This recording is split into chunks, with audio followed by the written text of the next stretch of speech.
오늘 함께 볼 성경 말씀은요, 구약성경 사무엘상 말씀입니다. 구약성경 사무엘상 2장 1절 말씀 보도록 하겠습니다. 구약성경 사무엘상 2장 1절입니다. 구약성경 410페이지입니다.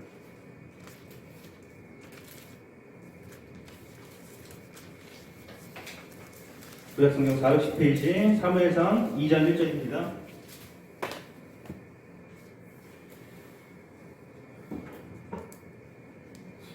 찾으셨으면 같이 한 목소리 들어가겠습니다. 시작. 한나가 기도하여 이르되 내 마음이 여호와로 말미암아 즐거워하며 내 뿔이 여호와로 말미암아 높아졌으며 내 입이 내 원수로 향하여 크게 열렸으니 이는 내가 주의 구원으로 말미암아 기뻐함이니이다. 아멘. 뭐 이렇게 제가 계획은 한 건 아니지만 사무엘상을 1장부터 한번 쭉 보기를 원합니다. 그래서 원래 이게 성경 공부식으로 좀 했으면 좋겠다고 예전부터 제가 생각을 했는데 성경 공부할 시간이 딱히 이렇게 많이 주어지지 않기 때문에 주일 이 선포되는 말씀을 통해서 사무엘상 말씀을 좀 계속 봤으면 좋겠습니다. 오늘은 1장, 2장을 중심으로 볼 텐데 2장 1절 말씀을 같이 봉독한 것은 아마 가장 핵심이 되는 구절이기 때문에 제가 같이 봉독을 한 것입니다. 에브라임 산지에 엘가나라는 사람이 있습니다. 예전에는 일부 다처제였죠. 우리나라도 조선시대까지는 일부 다처제였죠.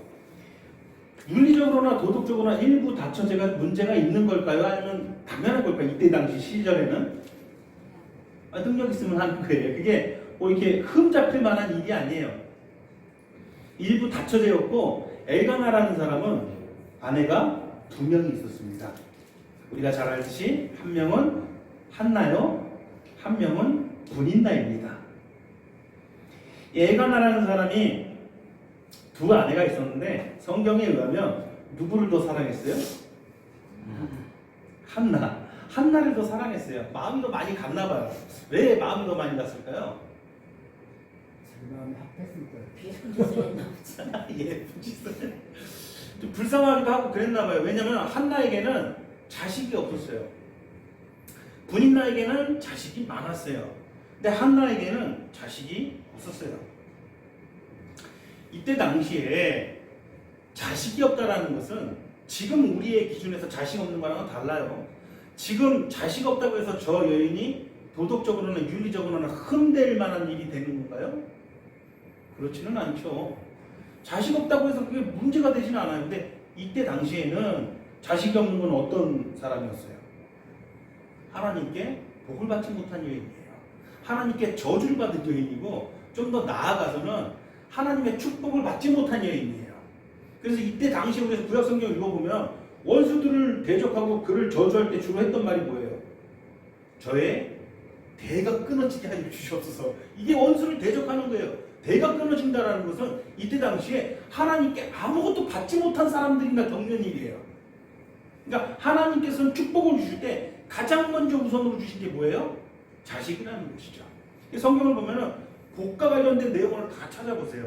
하나님께서 누구에게 복을 주사 그 다음 나오는 게 항상 뭐예요? 자녀가 번성케 하시고. 항상 그래요. 아브라함 때도 그랬고 아브라함의 아들 이삭에게도 그랬고 나중에 노아의 방주 그 홍수 사건 후에 노아에게 똑같은 말씀하셨단 말이에요. 하나님께서 노아에게 복을 주어 그로 번성케 했다. 그러니까 자식이 없다라는 것은요, 하나님께 쓰임받지 못한 사람이라는 거예요. 하나님께 사랑받지 못한 사람이고 은혜받지 못한 사람이라는 것이죠. 그러니까 한나가 너무 힘들었어요. 그렇게 힘든 상황에서 매년 하나님께 제사를 드리기 위해서 실로로 갑니다. 이 한나와 엘가나 이 사람들은 에브라임 산지 사람이라고 그랬어요. 뭐 구약 시대에는 위에 그 사마리아 지역과 유대 지역이 따로 나뉘어져 있지 않았잖아요. 그죠? 구약 시대에는 사마리아 지역과 유대 지역, 갈릴리 지역이 따로 나뉘어져 있지 않았어요. 이건 언제 나눠졌어요? 나중에 이스라엘이 망해가지고 포로로 잡혀간 뒤에 이 사마리아 땅에 이방 민족들이 막 들어와서 살게 되면서 거기 이방 민족들이 자리를 잡으면서 사마리아가 지저분한 땅이다라고 이렇게 된 것이지, 그 전에 구약 시대에는 사마리아는 부정한 땅이 없어요. 사마리아라는 땅 자체가 없었어요. 사실은 같은 나 뭐예요? 이스라엘이에요.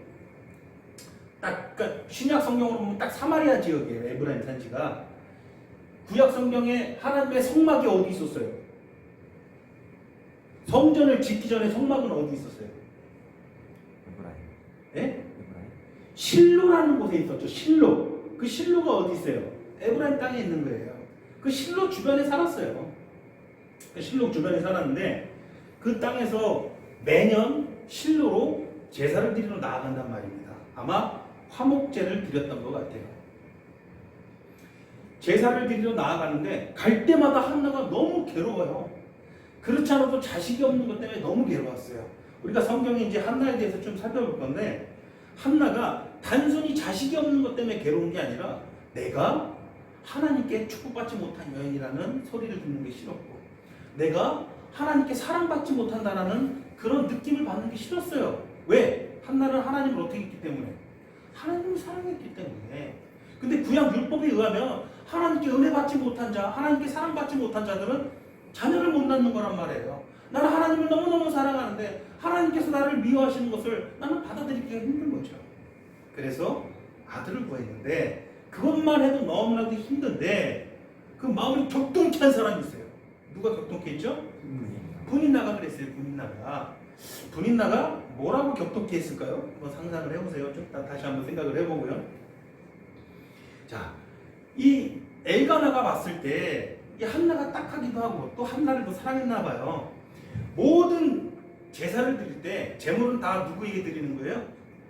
하나님께 드리는 것이죠. 번제도 하나님께 드리는 것이고 모든 게 하나님께 드리는 건데, 화목제도 하나님께 드리는 것이지만 그 제물을 보통 다 불살라거든요. 그래서 하나님께 태워서 올려보내는 게 제사거든요. 근데 이 화목제는 불살리지 않아요. 왜 그럴까요? 화목제는 하나님께 제사를 드리고 하나님과 화목한 뒤에 그 고기를, 그 제물을 드린 사람이 어떻게 하는 거예요? 다시 취하는 거예요. 그러니까 자기가 그것을 감사함으로 먹게 되는 것이죠. 그것을 이제 제물의 분깃이라고 하거든요. 정당한 몫이라고 하는 것이죠. 화목제를 드리고 난 다음에 그것을 태워버리는 번제가 있고요. 그것을 자기가 취해서 먹는 게 있어요. 제사장에게 드리는 게 있고요. 근데 이 화목제 종류 중에서 내가 다시 분깃을 얻는 게 있어요. 분깃을 얻었을 때 이 분인나에게 분깃을 주고 한나에게는 어떻게 했다 그래요? 갑절을 줬다 그래요. 그만큼 한나를 더 사랑한 거예요. 한나가 막 슬피 울 때마다 이 엘가나가 마음이 너무 슬펐죠. 그래서 뭐라고 위로해요? 내가 열 아들 부럽지 않게 당신을 사랑하지 않느냐. 근데 왜 이렇게 격동하느냐. 근데 격동할 수밖에 없어요. 왜? 지금 잘 보면 알겠지만 한나는 단순히 자식 없는 것 때문에 지금 슬픈 게 아니라고요. 뭐 때문에 힘든 거예요? 내가 하나님께 은혜 받지 못한 자라는 그런, 내가 이 상태가 너무 싫었던 것이죠.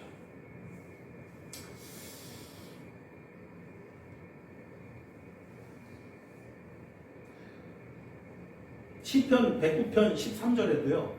다윗이 자신의 원수들을 저주하면서 했던 말이 있어요. 그의 자손이 끊어지게 하시며 후대에 그들의 이름이 지어지게 하소서. 자손이 끊어진다는 것은 저주의 대상인 거예요. 너무 괴롭잖아요. 여러분들도 그럴 때 많이 있지 않나요? 늘 내가 하나님께 사랑받고 있고 하나님께 은혜 받고 있고 하나님께 축복받고 있다라고 느끼시는 분, 솔직하게 나는 늘 그렇게 느끼시는 분, 한 분, 왜 들리면 확실하게 들어보세요. 두 분. 저는 잘 그러지 않는 것 같아요. 때로는 하나님께 내가 참 복을 못 받는 것 같기도 하고, 때로는 내가 하나님의 기쁨이 되지 못하는 것 같기도 하고, 그래서 좀 확인받고 싶고, 내가 좀 하나님께서 나를 사랑하는 것을 말씀을 통해서나 여러 가지를 통해서 내가 늘 그것을 좀 확인받고 싶고 확인하고 싶고 그래요. 여러분들 혹시 그럴 때 있지 않나요? 한나 말은 딱 그랬던 것 같아요.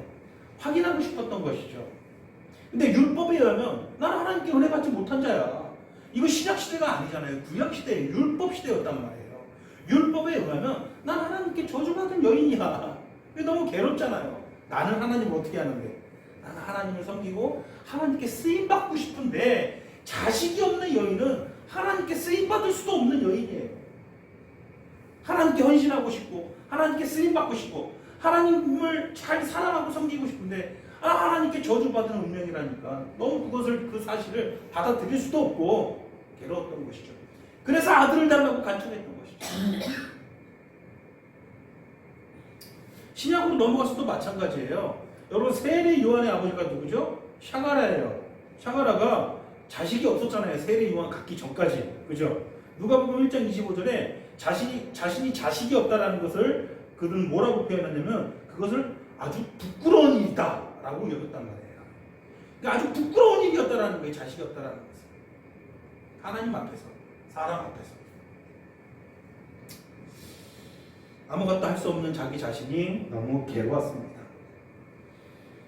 그때 거기다가 블렌집에 부채도 잡듯이 방점을 찍는 아주 더 격동했던 여자가 있었죠. 누구죠? 분인나라는 여자죠. 분인나라는 여자가 참 이렇게 지혜롭거나 좀 신앙이 깊거나 그런 여인은 아니었던 것 같아요. 마음을 격동케 했다 그래요. 격동케. 여러분들 한나의 심정이 더 이해가 가나요? 분인나의 심정이 더 이해가 가나요? 내가 좀 이렇게 온유한 사람이고 내가 좀 이렇게 뭐라 그래요? 경우가 된 사람이라면은 한나의 심정이 이해가 갈 거예요. 근데 내가 좀 사악하고 내가 좀 이렇게 악함이 좀 가득하고 내가 화 좀 낸다 싶은 사람은 분인나의 마음이 사실 좀 이해가 갈 거예요. 여러분들은 지금 한나의 마음이 이해가 간다고 했는데 저는 분인나의 마음이 좀 이해가 가요. 분인나가 뭐라고 격동케 했을까요? 한번 상상을 해보세요. 상상을 해보세요. 자, 이때 당시에 자식을 생산치 못한 여인은 어떤 여인이다? 하나님께 은혜를 받지 못한 여인이고 축복을 받지 못한 여인이고 부끄러운 여인이다. 그게 죄인의 상징이다. 저주받는 대가다. 자, 그럼 분인나가 뭐라고 격동케 했을까요? 우리 양지사님 뭐라고 격동을 했을 것 같아요? 하나님의 사랑을 받지 못한 자. 아이고 저렇게 얌전하단 말이에요. 이렇게 마음에 악독하지 않은 사람은 이걸 잘 상상을 못해요. 아니 가가지고 저기 당신은 하나님께 사랑을 받지 못한 여인이군요. 호호호호 그랬을까요? 그러지 않았다라는 것이죠. 상상을 해보세요. 마음이 그렇지 않아도 괴로운데 격동케 했단 말이에요. 아마 제가 생각했을 때는 아마 이랬을 것 같아요. 니까 짓게 드리는 제사를 하나님께서 받으시겠느냐? 너 같은 죄인이 죄를 너무 많이 지어가지고 네 자궁이 다 썩어 있는데 너 같은 인간이 드리는 제사를 하나님께서 받으시겠느냐? 어디 지금 제사를 드리러 이렇게 오느냐? 뻔뻔한 인간아, 막 이런 식으로 막 욕을 했을 것 같아요. 저라면 그랬을 것 같아요. 그래서 아주 속으로 자기는 자식이 많고 하나님께 복받은 여인이니까 아주 의기득양양했겠죠. 그랬을 것 같아요. 제 생각에는. 뭐 아닐 수도 있고요. 이때 당시에는 그랬다라는 것이죠. 얼마나 죄를 많이 짓고 살았으면 저렇게 자식도 못 낳고 저렇게 비천하게 살아가고 한심한 것 이런 눈빛으로 그를 매년 제사를 드릴 때마다 매년 그렇게 격동케 했다라는 거예요.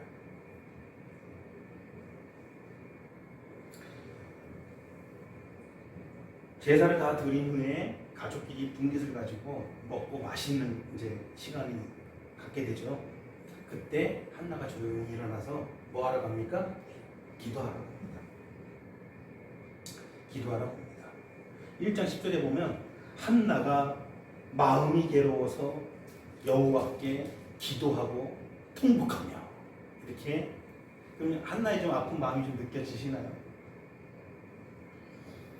자, 이 문제가 생겼어요. 한나에게. 어떤 문제예요? 자식이 없어요. 자식이 없어서 주변에 내 남편은 내 편 들어주긴 하는데 주변의 모든 사람들이 나로 부정한 여인, 악한 여인 그렇게 보고 있고 하나님마저도 나를 그렇게 보는 것 같고 그래서 하나님께 내가 뭔가 대답을 듣기를 원하는 거예요. 하나님께서 뭔가 내가 너를 저주하고 있지 않고 내가 너를 축복한다라는 그런 하나님의 메시지를 받기 원하는 거예요. 뭐라고 기도합니까? 아들을 허락해 주십시오. 그러면 그 아들을 하나님께 어떻게 하겠다? 하나님께 드리겠나이다 그 아들을. 내가 하나님 사랑하고 내가 하나님 섬기기 원하는데 하나님도 나를 사랑하는 걸 제가 알기 원합니다. 그 아들을 내 것으로 여기지 않겠습니다. 하나님의 것으로 여기겠습니다. 아들을 허락해 주시옵소서.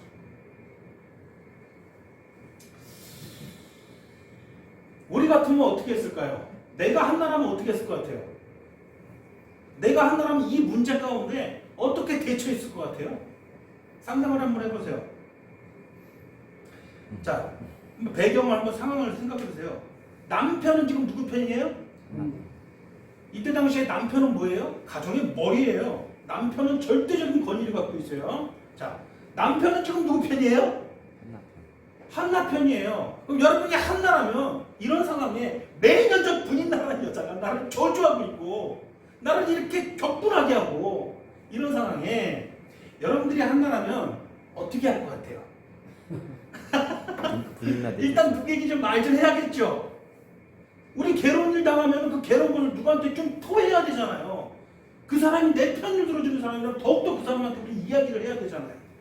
그렇죠? 우리 마음이 괴로울 때 내 편이 되어주는 그 사람한테 내가 그것을 말하는 것, 그것을 이야기하는 것은 상식입니다. 매년 괴로움을 당하고 있어요. 근데 성경에 의하면 참 놀랍게도 한나는 남편 엘가나에게 이 분인나에 대해서 이야기를 안 해요. 이야기를 하지를 않아요. 이야기를 않고 저 악독한 분인나를 그 악행을 악으로 갚을 생각이 전혀 없어요.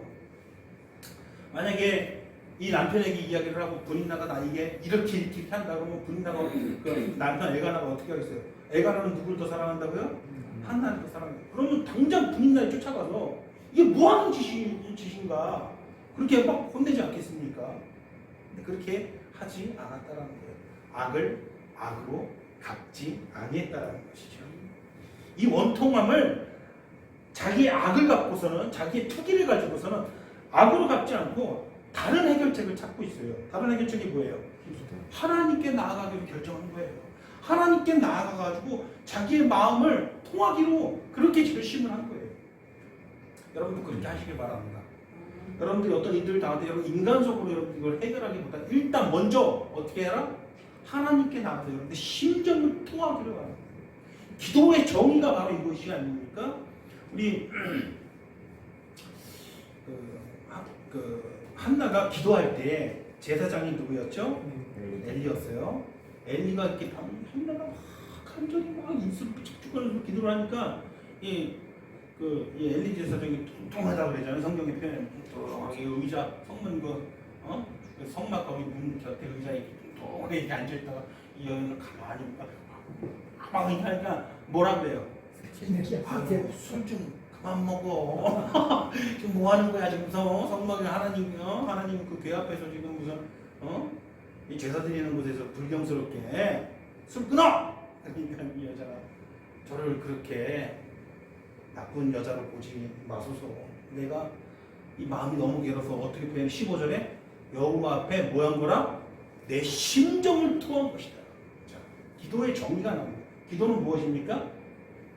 기도는 무엇이에요? 하나님은 램프의 바바가 아니에요. 비나이다 하면서 문지름 나와가지고 그래 원하는 것을 말해라 말하고 들어주는 그런 분이 아니죠. 하나님은 어떤 분이에요? 나와 하나님은 어떤 관계예요? 내 심정을 통하는 관계. 자, 우리가 심정을 통하는 관계는 보통 인간관계 속에서도 어떤 사람에게 심정을 통합니까? 가장 가까운 관계, 가장 신뢰하는 관계, 가장 인격적으로 깊게 관계하는 사람. 아무나한테 내 심정을 통합니까? 내 괴로운 일인데 지나가는 아저씨한테 아저씨 내 얘기 좀 들어보세요. 그러면서 막 내 심정을 토합니까? 안 그렇잖아요. 하나님과 우리는 인격적으로 소통하는 관계죠. 근데 사람들은 그렇게 못하는 것이죠. 왜? 하나님 눈에 안 보이니까. 늘 얘기하지만 우리는 나 자신도 내가 진짜로 내 자신을 볼 수, 내가 거울 본다고 진짜 내 자신을 보는 건가요? 우리 배성진 지사님, 진짜 배성진 지사님을 누가 볼 수 있나요? 나는 배성진을 잘 알아. 제가 그렇게 얘기하면은 속으로 뭐라 그러는데 아유 네가 나를 어떻게 그렇게 아느냐. 진짜 내 자신은 자신도 몰라요. 눈에 보이는 껍데기는 그냥 껍데기일 뿐이에요. 진짜 나, 내 안, 이 영혼, 사람의 영혼이 있다라는 뭐 여러 가지 뭐 이야기가 있지만 가장 확실한 건 프랑스에서도 그런 일이 있고 영국에서도 그런 일이 있어요. 실제로 아니 내 CT를 찍었는데 내가 있어요 없어요? 내가 없는 경우가 있어요. 그것을 물 뇌중이래요. 물 안에 그냥 그 척수액만 가득한 거예요. 뇌가 없어요. IQ 테스트인데 IQ 126이 나와요. 근데 그 과학적으로 설명이 미스테리라는 것이죠. 이게 한두 번 그런 일이 일어나는 게 아니라 그 사람이 지금 뇌가 없어요. 뇌 95%가 물이에요. 그 사건 다 찾아보면은 뭐 인터넷에도 쉽게 그 사건들을 접할 수 있어요. 실제로 있는 일이니까. 뇌가 없어요. 근데 IQ 검사를 했는데 126이에요. 되게 똑똑한 청년이에요. 근데 뇌가 없어요. 그럼 인간이 알고 있는 이 상식으로는 뇌가 없으면 사람이 어떻게 돼야 돼요? 이렇게 돼야 돼요. 근데 그렇게 안 되는 거예요. 사람에게는 영혼이라는 게 있는 거예요. 진짜 내 모습은 볼 수가 없는 거예요. 물론 그 영혼이라는 것이 이 육체를 통해서 활동을 하죠. 뇌라는 것도 통하고 뇌를 통해서 활동을 하겠지만 때로는 뇌와 상관없이 영혼 자체의 능력을 가지고 사람을 움직일 수도 있는 것이죠. 우린 영혼이 있어요. 진짜 내 자신은 아무도 볼 수가 없어요. 오직 영이신 누구만 볼 수 있어요? 하나님만이 나를 진짜로 볼 수가 있어요. 그러니까 어떤 나를 낳아주신 부모라 할지라도 진짜 나를 알 수는 없어요. 진짜 나를 아시는 분은 누구죠? 오직 하나님이라는 거예요. 인터넷 제가 동물 같은 걸 좋아하잖아요. 항상 여러분들이 동물 얘기를 자주 하면서 이건 너무나도 명확한 증거가 되기 때문이에요. 동물에 관련된 그런 다큐멘터리 저는 이런 걸 너무 좋아해서 많이 봐요. 너무 좋아요. 그래서 가끔 가다가 그 키우던 우리나라는 좀 이렇게 안전한 짐승들을 키우는데 외국에는 전혀 안전하지 않은 짐승들을 그 애완동물로 기르거든요. 뭐 사자를 기른다거나 곰을 기른다거나 그러다가 사고가 나는 일이 있어요 없어요? 있어요. 어떤 사고가 나요? 죽는 거예요. 짐승이 사람을 죽이는 거예요. 그 사람들이 그런 막 댓글들을 그런 기사에다가 그런 댓글들을 달더라고요. 그래서 짐승은 언제든지 이런 사고를 일으키면 절대 짐승은 믿을 게 못 된다. 짐승은 절대 인간에게 복종하지 않는다. 자, 그러면은 짐승은 절대 인간에게 복종하지 않는 게 사실인가요? 아니라는 거예요. 참 놀라워요. 이 동물들이 사람에게 복종하는 거 보면요. 이 코끼리가 사람 그 막대기 하나에 맞춰서 그 듬직한 코끼리가 앞발을 딱 들고 서커스를 하고 이 큰 고래가 막 점프를 하고 하는 것들이 저는 참 늘 볼 때마다 신기하고 놀라워요. 왜 인간한테 이러느냐. 근데 인간뿐만이 아니라 동물들이 그런 길들이는 것뿐만이 아니라 야생에 있는 상태에서도 인간만 오면 좋다라고 만져달라고 이렇게 온단 말이에요. 그런 영상도 수없이 많죠. 배 타고 카누를 타고 왔는데 갑자기 회색 고래가 쭉 떠오르고 고래가 얼마나 큽니까? 그래서 사람들이 막 이렇게 만져주면 좋아해요. 고래가 북극곰한테도 그런 행동을 합니까? 안 해요. 그럼 바다표범이 거기 많죠. 고래가 사는데 바다표범한테 이렇게 만져달라고 막 이렇게 부비고 합니까? 고래가? 야생 고래인데? 그런 일이 없단 말이에요. 그럼 고래끼리는 서로 막 만져달라고 이렇게 막 만져달라고 막 와서 부비고 합니까?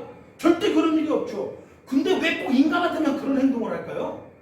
저는 그게 늘 궁금해요. 왜 그런 것 같아요, 여러분? 사람들이 거기 지나가면 고래가 꼭 떠가지고 만져달라고 막 해요. 인간이 해주는 것도 없는데 꼭 그래요. 그거 참 신기하죠? 왜 그런 일을 할까요?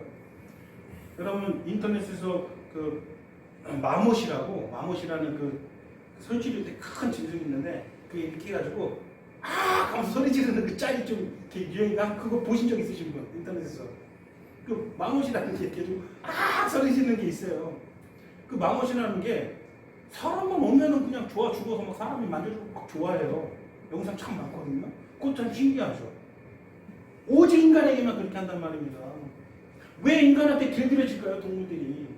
왜 가축은 인간에게 길들여질까요? 참 신기하죠. 왜 소가 밭을 갈까요? 왜 돼지도 인간에게 길들여질까요? 왜 개도 인간에게 길들여질까요? 자, 나는 인간이 똑똑하기 때문에 당연한 거다 라고 손 한번 들어보세요. 심지어는 악어도 이 사람, 문제가 있는 사람을 도와주는 짐승들이 그런 자격이 있어요. 특히 그런 자격을 누가 많이 취득을 해요? 강아지, 개. 개들 중에서도 어떤 개? 골든 리트리버, 맹인을 인도하는 개. 그래서 그 자격증이 있어가지고 실제로 그 동물이 사람을 도와주는 동물로 그게 등록이 돼요. 절대적으로 안전한 동물이다. 그렇게 등록이 되는 것이죠. 그 동물들 중에 악어가 있을까요? 없을까요? 악어도 있어요. 놀랍지 않나요? 악어는 뇌가요, 완두콩보다도 작아요. 그러니까 거의 지능이 없다라고 봐야 돼요. 근데 인간한테 길들여져서요, 이 장애아들 치유하는데 걔가 활동을 해요. 안겨가지고 막 이렇게 악어가 진짜로 그런 악어가 있다라는 거예요. 이거 어떻게 설명할 거예요? 뇌가 완두콩만 한데. 생물학적으로 다 불가사의죠. 이해가 안 되는 것이죠. 성경만이 전부 설명하고 있어요. 뭐라고 설명합니까? 그렇죠. 다스리고 정복하라. 너가 동물들 다 만들어 놓고 사람들로 주인이라고 하나님께서 딱 정해준 거예요. 사람의 주인은 하나님이듯이 이 모든 피조 세계의 주인은 누구다? 사람이다. 처음부터 그렇게 만든 거예요, 하나님께서. 이거는 무슨 일이 있어도 이건 틀림없이 그게 그런 모양으로 만들었기 때문에 이거는 과학적으로 설명할 수도 없고 생물학적으로 설명이 안 돼요. 그냥 그렇게 만든 거예요. 그냥 그렇게. 진화론자들, 뭐 이렇게 생물학자들 이거 설명 못해. 어떻게 설명해요, 이거를? 어떻게 설명합니까? 성경만이 그거에 대한 답을 주는 것이죠. 사람은 인격을 가지고 있는, 유일하게 사람만 인격이 갖고 있죠. 고릴라, 침팬치가 아무리 똑똑해도 그들에게 인격이 없어요. 인격이라는 건 뭐예요? 마음을 통하는 거잖아요. 그렇죠. 감정을 통하는 거잖아요. 이게 기도하는 거예요. 내 심정을 여호와께 통한 것이다. 하나님과 우리가 그런 관계예요.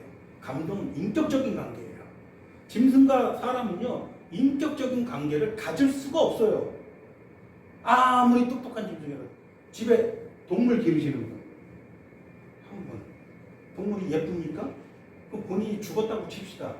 그럼 동물이 슬퍼할까요? 슬퍼한다라고 믿고 있는데 전혀 그렇지 않을 거예요. 전혀 그런 일 없어요. 그냥 이것은 내가 그냥 기르면서 내가 만족을 하는 거예요.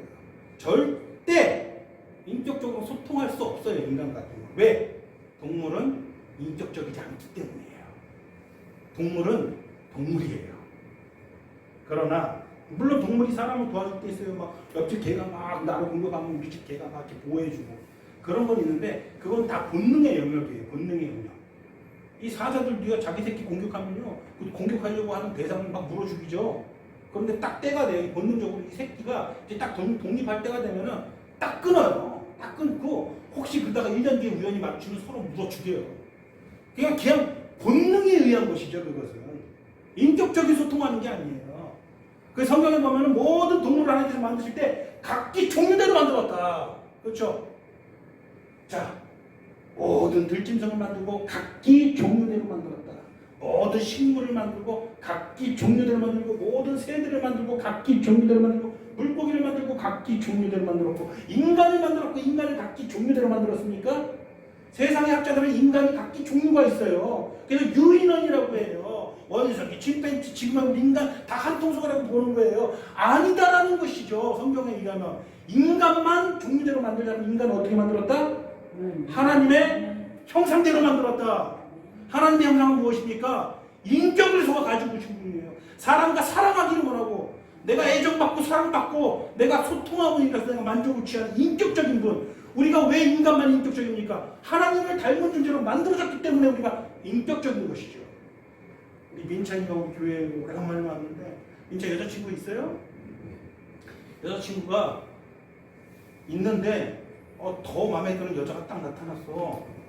근데 이 여자애는 나를 좋아하지를 않아. 내가 뇌를 막 부시고 들어가서 나에게 무조건 복종하는 그런 존재를 딱 만들고 막 난 네 차를 너무너무 좋아해. 그럼 기분이 좋은가요? 안 좋아요. 자기 인격을 가지고 자기 생각과 자기 마음을 가지고 나를 기꺼이 사랑해 줄 때 내 기분이 좋은 거예요. 그죠? 내가 막 강제로 머리를 막 들쑤셔 놔가지고 나를 무조건 사랑하는 존재로 만들어 놓으면 하나도 안 기뻐요. 왜? 우리는 인격적인 존재니까. 하나님은 우리와 그런 관계를 원하시는 분이다. 한나가 하나님께 그렇게 기도하고 있습니다.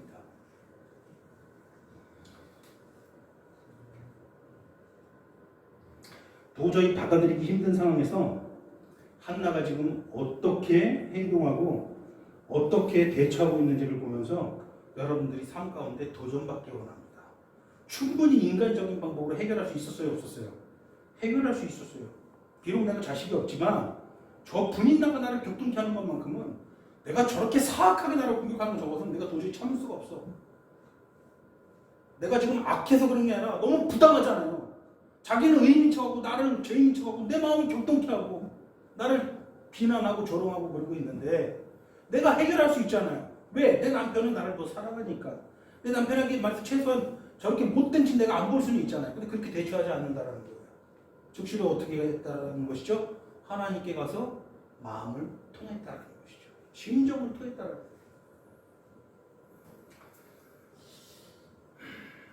하나님께서 내게 아들을 주시면 내가 그대로 하나님께 돌려드리겠나이다. 그것을 성경에 보면 나시린이라고 해요. 나시린. 하나님께 드려진 자. 구약 성경에 나시린은 몇몇 사람이 나시린이에요. 우리 기억나는 나시린이 누가 있을까요? 여기 오늘 본문에 한나가 아들을 낳죠. 결국은 누구예요? 그 아들이 사무엘이죠. 사무엘은 나시린이에요. 그리고 또 누가 있을까요? 삼손이에요. 삼손도 나시린이에요. 그럼 신약 성경으로 들어오면 나시린은 누구일까요? 우리 모두가 나시린이에요. 하나님께 날 때부터 드려진 자들이에요. 믿으십니까? 네. 고린도후서 3장 5절에 보니까 우리가 무슨 일이든지 우리에게서 난 것 같이 스스로 만족할 것이 아니니 우리의 만족은 오직 하나님께로부터 나느니라.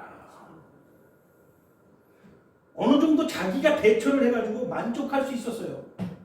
내 남편에게 말해가지고 이 지긋지긋한 상황에서 내가 조금 벗어날 수 있었어요. 그렇죠? 그 스스로 그래서 만족할 수 있었어요.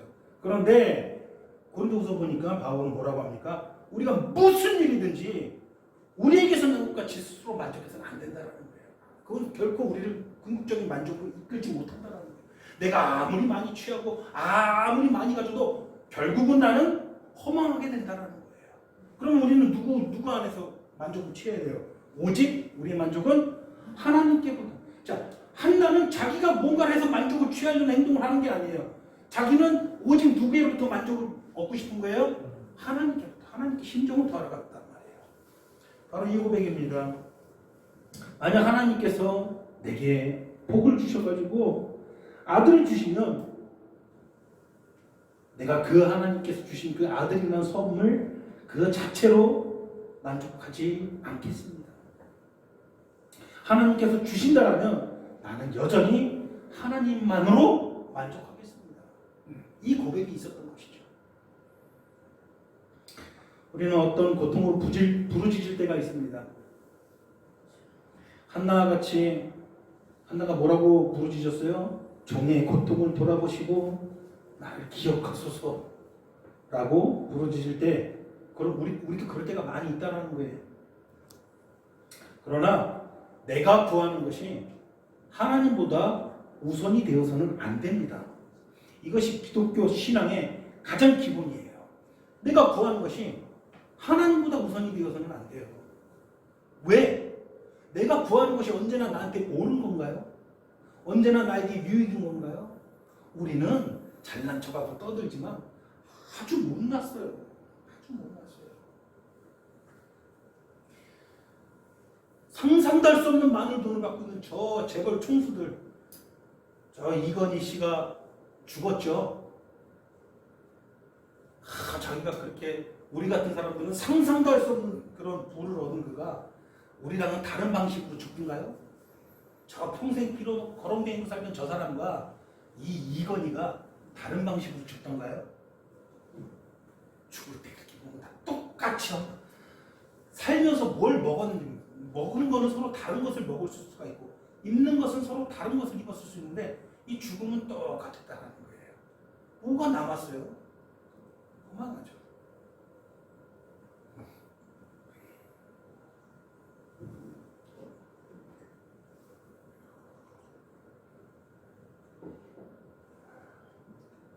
우리가 하나님을 우선으로 해서 하나님께 부르짖을 때 하나님께서 그 부르짖음에 항상 응답하십니다. 그럼 제가 장담할 수 있어요. 여러분들이 항상 응답받지 못한 이유는 뭐예요? 내 생각이 우선이기 때문이에요. 내 생각이. 내가 봤을 때 나에게 지금 이런 게 되면 참 좋을 것 같은데 내가 봤을 때는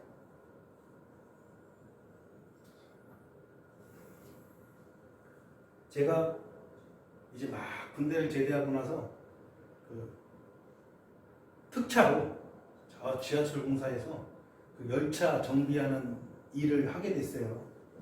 그래서 패스 건다고 하고 그냥 대한민국에 있는 모든 전철은 다 공짜로 댕기고 그래서 좋았어요.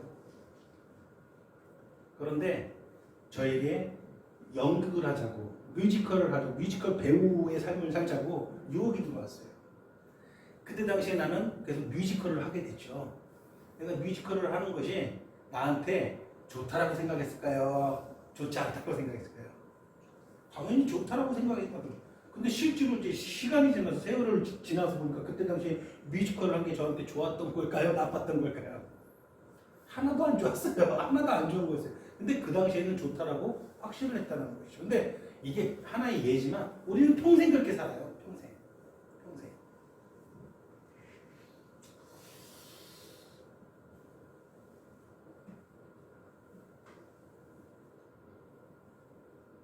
하나님께서 여러분들을 받아들이는 그런 삶을 살기 위해서는 항상 내 생각은 좀 뒤로 뒷전으로 미루고 누가 우선해야 된다? 하나님이 우선해야 돼요. 우리가 그런 삶을 살기 위해서는 하나님이 누구인지 알아야겠죠? 그게 가장 기본이겠죠? 하나님이 누구인지 먼저 알아야 돼요. 하나님이 누구인지 여러분들 어떻게 알아요? 성경을 통해서 알죠. 그래서 성경을 보라는 거예요.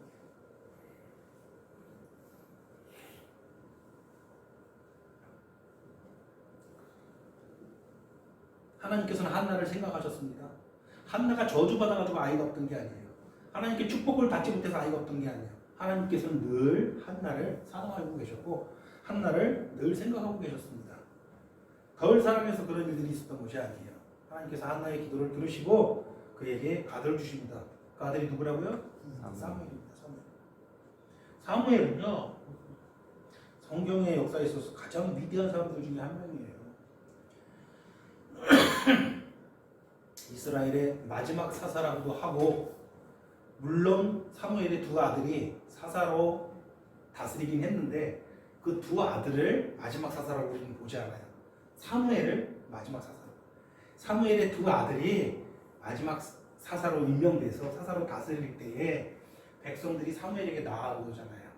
사무엘이요, 당신의 아들들은 당신과 같지 않습니다. 그들은 아주 부당한 이득을 취하고 그래서 그 일을 보면서 부당한 판결을 하고 부당한 재판을 하고 아주 탐욕이 가득해가지고 우리가 이들을 사랑에 속일 수가 없습니다. 우리도 저 이방과 같이 우리를 다스릴 무엇을 주소서? 왕을 주소서. 그래서 사실상 마지막 사람은 누구다? 사무엘입니다. 이 위대한 사무엘을 낳게 되는 거예요. 자, 이제 그토록 원하고 그토록 간절히 갈구했던 아들이 생겼습니다. 아들을 낳게 되었습니다. 자, 이제 끝인가요? 아들 낳았으니까? 이 아들을 낳는데 더 고통스러운 일이 내 앞에 기다리고 있어요. 아, 이거 하지 말걸. 이 서원을 하지 말걸. 뭐라고 서원했어요? 하나님께. 아, 너무 이제 우리가 생각해 너무 끔찍한 일을 이제 해야 돼요. 그게 뭐예요? 아들하고 떨어져. 이 젖먹이 아이랑 내가 떨어져야 돼요. 나는 젖먹이 아이랑 떨어질 수 있다. 아이를 길러보신 분, 한 분, 두 분, 세 분, 네 분 다 많이 계시죠. 나는 젖먹이 아이랑 떨어질 수 있다. 왜 못해요? 왜 못해요? 우리 같으면 어떻게 할까요? 이제 아들을 낳았잖아요. 화장실 들어갈 때랑 나올 때는 달라요. 막 지금 막 화장실 너무 급한데 막 화장실 들어가는데 화장실이랑 전혀 관련 없는 사람이 문 앞에 서가지고 5,000원 줘야지 들어가요. 근데 알았어 일단 들어가겠다가 나와서 드릴게. 일단 볼일 보고 나가는데 당신이 뭔데 5,000원을 달라고 이러는 거죠. 우리 같으면 어떻게 해요? 우리가 어떤 일로 고통스러운지 하나님께 부르짖어요. 하나님께서 그 문제를 해결해 줄 때가 많습니까? 거의 해결 안 해줍니까? 대부분 해결해 주면서 우리 그렇게 인생 살아왔잖아요. 해결해 주시면 자, 저희 누나가 암에 걸렸었어요. 저하고 약속을 했어요. 제가 누나가 암에 걸려서 기도를 막 했어요. 일단 누나한테 바로 달려가고 싶었는데 소식을 듣고 일단 달려갈 수가 없었어요. 왜? 내 마음에 너무 혼란스러워서 기도를 막 했어요. 한 3시간 정도 기도를 하는데 하나님께서 마음 가운데 응답을 주시는 거예요. 예수 믿기 전까지는 절대 내가 생명을 해치지 않을 것이다. 응답을 주시는 거예요. 확신을 가지고 이제 누나한테 갔어요. 누나는 믿음이 있어요, 없어요? 믿음이 없죠. 기도의 확신을 받은 게 무엇인지 알아요, 몰라요? 모르죠. 내가 얘기해봐야 어차피 내 말 들어야 안 들어요. 듣지도 않고 믿지도 않아요. 예, 갔어요. 막 울고 있더라고요. 여기는 같이 울고 있어요. 울고 있어요. 지금부터 내가 하는 얘기 잘 들어라. 내 얘기를 믿든 믿지 않든 그것은 자연인데 일단 내 얘기를 무조건 들어야 된다. 내가 기도하면서 이렇게 구체적으로 응답받는 일은 살면서 몇 번 안 되는데 내가 구체적으로 하나님께 응답을 받았으니 내가 나의 하나님께 응답을 받았으니 내 얘기를 들어라. 누나는 반드시 완치될 것이다. 그때 당시만 해도 이 암덩어리가 너무 크게 이렇게 있어가지고 처음에 우리 모든 그 식구들이 이거 좀 틀렸다라고 좀 생각을 했었어요. 이 암이 너무 무슨 일이 있어서 완치될 것이니 내가 한 얘기를 잘 듣고 하나님께서 말씀해 주셨으니까 대신에 완치가 되면 교회 나가라. 알았다고. 교회 나가겠다고 알았다고 이렇게 했어요. 실제로 완치가 됐죠. 그래서 왜 교회 안 나오고 있을까요? 화장실 들어갈 때랑 나올 때랑 다른 거죠. 하나님이 우선으로 하나님께 나가서 심정을 도와준 자들은요 끝까지 하나님이 우선이에요. 여러분들이 한나라면 어떻게 했을까요? 간절히 원하던 아들 생겼잖아요. 근데 이것을 하나님께 드린다는 건 뭐예요? 이 자식과 내가 떨어져가지고 이 아기를 누가 기르게 하는 거예요? 제사장이 하나님의 실로에 있는 성막에서 봉사를 하는 일을 배우면서 온갖 허드렛 일. 성막에서 하는 일은 뭐예요? 그 제단에서 하는 일이 뭐예요? 짐승을 잡아가지고 그 피를 빼고 그것을 도육을 해가지고 하나님께 펼쳐서 그것을 불태워가지고 기름을 하나님께 떼어서 보내고 이게 제사잖아요. 이 제사잖아요. 제사를 그렇게 드리려고 하는 게 이 피를 다 빼고 이 각을 떠가지고 이 시신을 갖다가 각을 떠가지고 그것을 불태워가지고 기름을 내가지고 하나님께 드리는 게 제사잖아요. 이 제물은 누구를 상징하는 거죠? 예수님을 상징하는 거예요. 너희 죄를 위해서 남중에 내가 내 아들을 이 땅에 보내서 이 제물이 이렇게 된 것처럼 내가 내 아들을 이렇게 하겠다. 그래서 너희 죄를 용서해 주겠다. 그래서 너희를 내 자녀 삼겠다. 이 제물은 누구를 상징하는 거예요? 앞으로 오실 예수를 상징하는 거잖아요. 이 제물을 이렇게 막 태워버렸는데 이제 문제는 이 제물 막 태우고 막 기름 떡져 있고 막 피 막 난도질돼 있고 좀 잔인하죠. 이 상황에서 이거 다 치우는 거 누가 해요? 아주 아기 때부터 그런 일 하면서 자라는 거예요. 힘들게 사는 거죠. 맛있는 것도 못 먹고. 이렇게 귀하게 아들을 얻었는데 아들 그렇게 두고 오겠습니까? 참 쉽지 않죠. 우리 같으면 마음 바뀌었을 거예요. 일단은 급하니까 하나님께 그렇게 서운했다가 막상 하나님께서 해결해 주시니까 또 마음 바뀌는 거죠.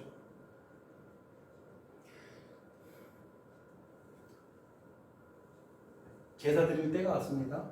한나가 내가 이번에는 제사 드리러 올라가지 않고 있다가 이 아이가 젖을 뗄 때에 아이를 하나님께 드리겠다.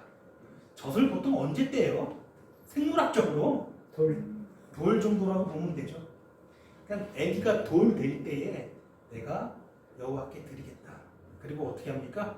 실제로 그렇게 합니다. 그리고 놀라운 거는 아기를 여호와께 드리면서 한나가 너무 슬퍼가지고 이제 막 웁니다. 사실이에요, 아니에요? 아니에요.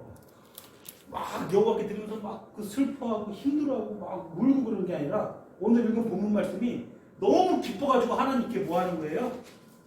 찬양하는 거예요. 2장 다시 한번 볼까요? 시작. 한나가 기도하였는데 내 마음이 여호와로 말미암아 즐거워하며 내 뿔이 여호와로 말미암아 높아졌으며 내 입이 내 원수들을 향하여 크게 열렸으니 이는 내가 주의 구원으로 말미암아 기뻐함이니라. 와, 놀랍지 않나요? 놀랍지 않아요? 전혀 망설임 없이 하나님께 서운한 그대로 행동을 하는 거예요. 하나님께 서운한 그대로. 1장 22절에 보면 오직 한나는 올라가지 않고 그의 남편에게 이르되 아이를 젖대거든 내가 그를 데리고 가서 여호와 앞에 뵙게 하고 거기서 영원히 있게 하리다. 하나밖에 없는 아주 늦게 얻은 이 귀한 아들을 그렇게 드리고 슬퍼하고 통곡하는 게 아니라 막 찬양하고 기뻐하고 있는 거예요. 이 여자 정신 나간 여자 같다. 모성애가 없는 여자 같다. 한번 소리 한번 들어보세요. 여러분들이 누구보다도 모성애가 있는 여인이에요. 무엇에 대한 확신이 있는 거예요? 우리가 2장은 그래서 2장 1절부터 10절까지가 하나님을 그래서 찬양하고 기뻐 찬양하는 부분인데 뭘 찬양합니까? 내가 아이를 기르는 것은 나는 거룩하지 못한 여인이고 나는 아이의 든든한 반석이 되어줄 수 없는데 오직 여호와 하나님만이 이 아이를 높일 수 있는 분이고 이 아이에게 가장 좋은 것을 줄 수 있는 분이다라는 확신을 가지고 노래하는 거예요. 여러분들도 그런 믿음이 있습니까?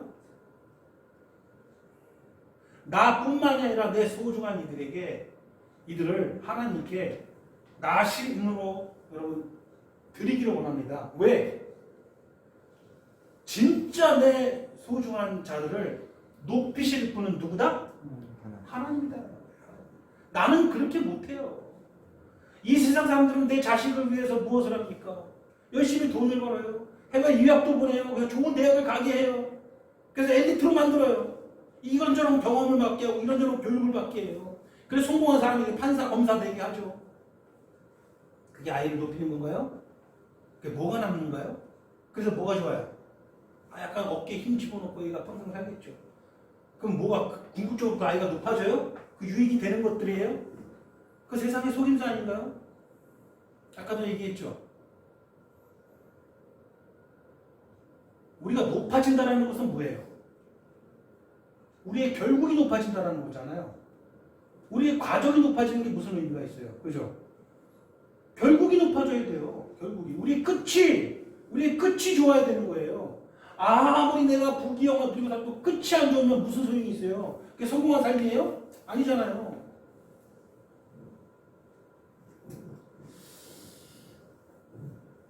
사람이 어찌 자기 아이가 떨어질 수 있습니까? 그러나 한나는 자기 욕구보다는 하나님을 신뢰했습니다. 이것이 신앙입니다.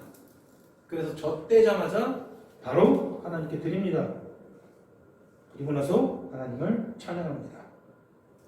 2장 2절에 보니까 하나님은 거룩하고 하나님은 반석이 된다. 무슨 말인가요? 나는 반석이 될 수 없고 나는 거룩하지 못하다라는 거예요. 하나님께 드리는 것이 내 아들에게 유익이라는 것을 확신하고 있습니다. 의심을 안 해요. 2장 4절에서 5절 보니까 우리 인생은 언제나 불안하고 언제나 위태롭다는 사실에 대해서 이야기하고 있어요. 용사라고 할지라도 그 활이 꺾일 때가 있고 또 넘어져 보이는 자가 힘을 얻고 일어나가지고 자기의 허리띠를 띈다는 건 뭐예요? 굳게 선다는 뜻 아닌가? 그죠? 용사라고 할지라도 그 활이 꺾일 때가 있고 넘어져 보이는 자도 일어날 수 있다는 거예요. 우리의 인생은 그렇다라는 거예요. 우리가 확신할 수 있는 것이 뭐예요? 아무것도 없어요. 언제나 불안전하고 언제나 위태롭습니다. 2장 6절에서 10절 고백하는 게 뭐예요? 오직 하나님만이 우리를 높일 수 있다는 거예요.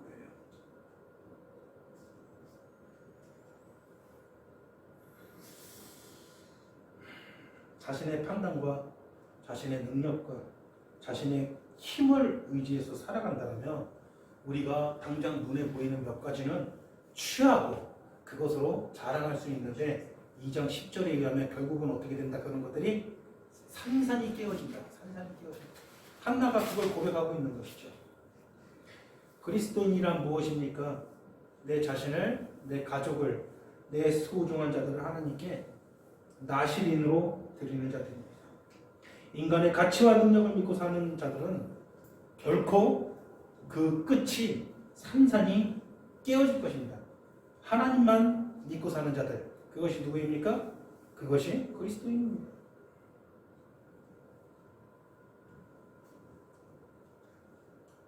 한나는 지금 당장 문 앞에 가슴 찢어지는 일이 벌어지고 있어요. 내 새끼랑 내가 떨어져야 돼요. 내 새끼가 큰 자식도 아니에요. 우리 저기 민찬이처럼 저렇게 큰 자식과 좀 떨어지는 것은요, 좀 덜 가슴이 찢어져요. 그러니까 애가 좀 커가지고 군대 가서 2년, 3년이 지나도 우리는 견딜 수 있어요.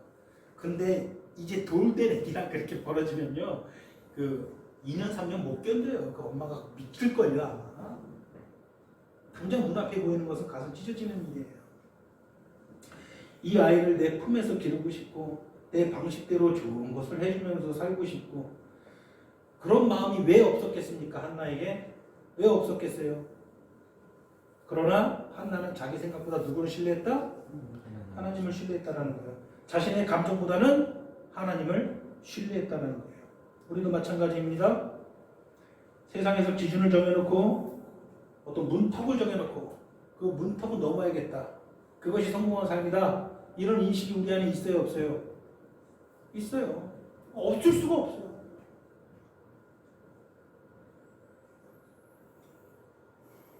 남들만큼 손에 쥐고 뒤떨어지지 않고 나름 의기양양하며 자랑할 만한 것들을 내가 움켜쥐고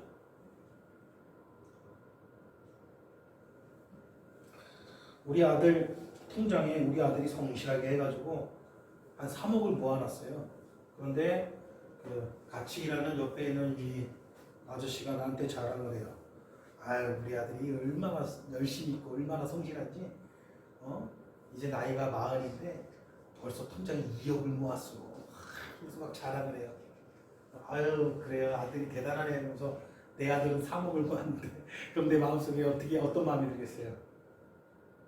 뿌듯한 마음이 들지 않겠습니까? 사실은 겉으로는 아유 축하해준다면서 아유 아무것도 아닌 건데 사실 나에 비하면 그런 마음 들지 않겠습니까?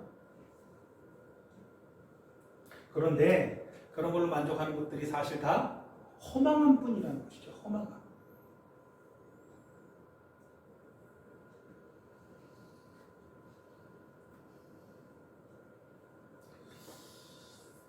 왜 우리는 경험을 해야지 그것을 믿고 깨달을까요? 결국 그런 것이 허망하다는 것을 꼭 경험을 해야 될까요? 여러분 평생 여러분 마음에 원하는 것을 쫓아서 사세요. 살아요. 그렇게 사세요. 그럼 그것이 허망하다는 것을 언제 알게 될까요? 여러분 이제 다 늙어가지고 이제 몸에 기력도 없고 눈도 잘 안 배고 귀도 잘 안 들리고 이제 인생 끝에서 자식들은 다 지 잘났다라고 그렇게 살고 있고 이제 그렇게 그때쯤이 되면요 인생이 참 허망하다. 그때 느껴요. 그때 느끼지 않기를 바랍니다. 여러분들 정말 인생이 허망하지 않는 삶을 살기 바랍니다. 인생이 허망하지 않는 삶은 뭡니까? 인간이 정해놓은 법칙이 있고 인간이 정해놓은 관념이 있고 사람들이 쫓아가는 그런 인생관들이 있어요. 다 동일하지 않습니까? 다 돈을 쫓고 다 명예를 쫓고 다 권세를 쫓잖아요. 누구나 다 그러고 살잖아요. 다 힘을 쫓고 살잖아요. 근데 그들의 결국이 다 허망한 것을 우리는 보잖아요. 왜 한나 같은 생각을 못하고 살까요? 왜 우리는 여전히 내 자식이 내 품에서 자라는 것이 유익이라고 확신할까요? 자식은 말 그대로 하나의 은유예요. 굳이 자식뿐만 아니라 내가 생각하고 있고 내가 바라보는 이 세상의 물질들, 내가 바라보는 모든 관념들, 그것이 내 자식이라고 내가 본다는 것이죠.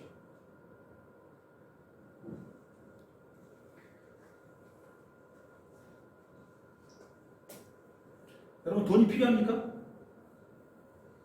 조금 극단적인 얘기를 한번 해볼게요. 돈이 필요합니까? 필요합니다. 교회에서 뭐라고 가르칩니까 보통? 돈이 필요하다고 가르치죠. 예? 그게 사실이죠. 우리가 돈 없으면 못 살아요. 그렇죠? 하나님께서 우리로 먹이시고 입히시는 방법을 이 화폐라는 것을 만들어서 이 세상을 그 질서를 만들어가지고 그것을 가지고 살게 해요. 근데 그게 사람들이 모두 고개를 끄덕이죠. 근데 하나님이 원하시면요, 돈 없이도 살아요. 믿으십니까? 근데 우리 그런 걸 안 믿어요. 돈은 일단 필요하고 그것은 기본 전제니까 일단 하나님께서 나를 돌보시려면 반드시 돈을 주셔야 되라는 것은 깔려 있는 거예요.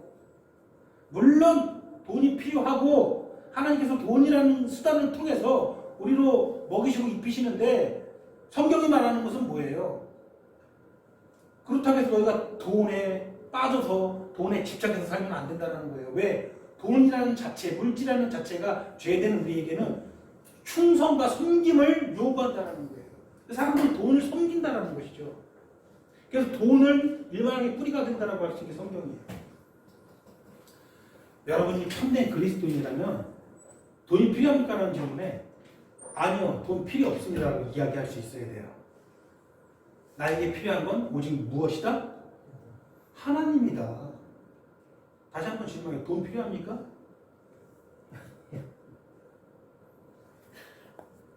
심지어는 생명까지도 필요 없다라고 하는 게 그리스도인 아닙니까? 여러분, 내일 아침에 눈 뜨는 게 필요합니까? 내일 아침에 눈 떠야 됩니까, 나는? 왜요? 나는 하나님을 믿기 때문이에요. 아니, 생명까지도 필요 없다고 고백하면서 왜 또 돈 앞에서는 그렇게 여러분들 또 타협을 못합니까? 왜? 돈 필요합니까? 돈이고 생명이고 우리는 하나님만으로 살아요. 한나가 지금 그 고백하고 있는 거예요. 자식을 하나님께 드리면서 주의 구원으로 말미암아 내가 기뻐하나이다 라고 말한 것은요, 자신의 모든 것을 다 없는 것으로 비었기 때문에 가능한 고백이에요. 그렇죠? 주께서 허락하시면요, 내가 통장이 잔고가 빵원이 돼도 나를 돌보실 거고요. 주께서 허락지 아니면 내 통장 잔고가 100억이 넘는다 할지라도요, 나는 결국 허망한 삶을 살 수밖에 없는 거예요. 그것이 믿음이고 그것이 신앙입니다.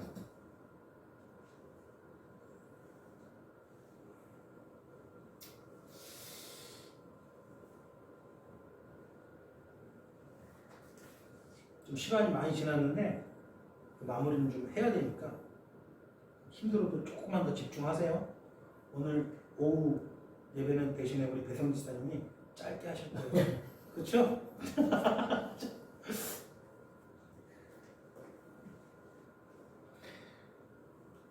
우리는 어떤 인생을 살아야 허망하지 않은 인생을 살까요?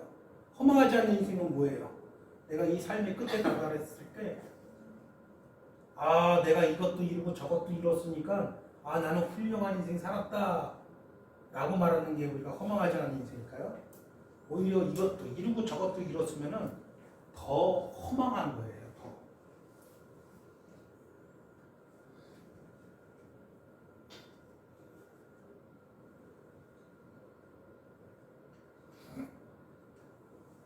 어떤 인생을 살아야지 허망하지 않을까요? 한나의 고백에서 알 수 있죠? 내 주의 구원으로 뭐하는 삶? 기뻐하는 삶. 그런 삶은 어떤 삶이에요? 거룩한 삶이라는 것이죠. 거룩한 삶. 우리가 어떻게 해서 거룩해집니까? 우리가 어떻게 해서 거룩해져요? 히브리서 13장 12절. 그러므로 예수도 자기의 피로써 백성을 거룩하게 하시려고 성문 밖에서 고난을 받았느니라. 예수께서 자기 백성을 거룩하게 하시려고 저 고난을 받으셨느니라. 예수의 그 피 보혈이 우리를 어떻게 한다? 거룩하게 한다. 에베소 1장 3절에서 5절 보니까 찬송하리로다 하나님 곧 우리 주 예수 그리스도의 아버지께서 그리스도 안에서 하늘에 속한 모든 신령한 복을 우리에게 주시되 곧 창세전에 그리스도 안에서 우리를 택하사 우리로 사랑 안에서 그 앞에 거룩하고 흠이 없게 하시려고 그 기쁘신 뜻대로 우리를 예정하사 예수 그리스도로 말미암아 자기의 아들들이 되게 하셨나니 무엇 하시려고? 우리를 거룩하게 하기 위해서 누구 안에서 우리를 택했다? 그리스도 안에서 우리를 택했다.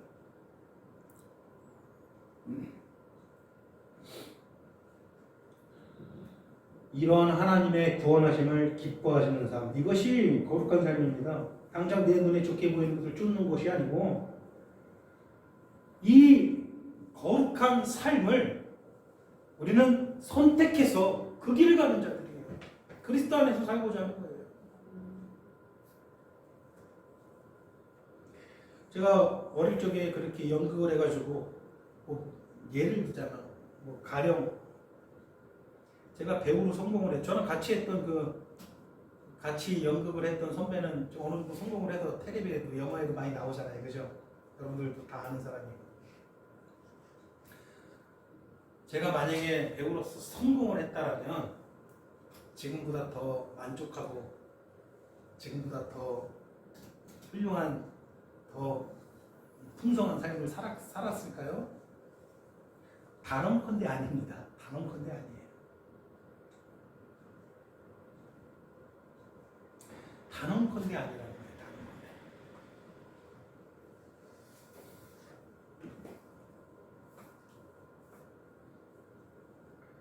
우리는 늘 고통들이 우리 앞에 있습니다. 그런 고통 가운데 늘 하나님을 신뢰하는 삶, 그것이 거룩한 길입니다. 2장 9절 우리가 봉독하고 말씀 마치겠습니다. 시작.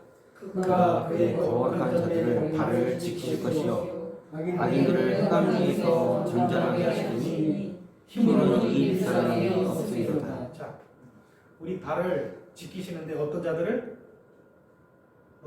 발을 지키신다? 그의 거룩한 자들.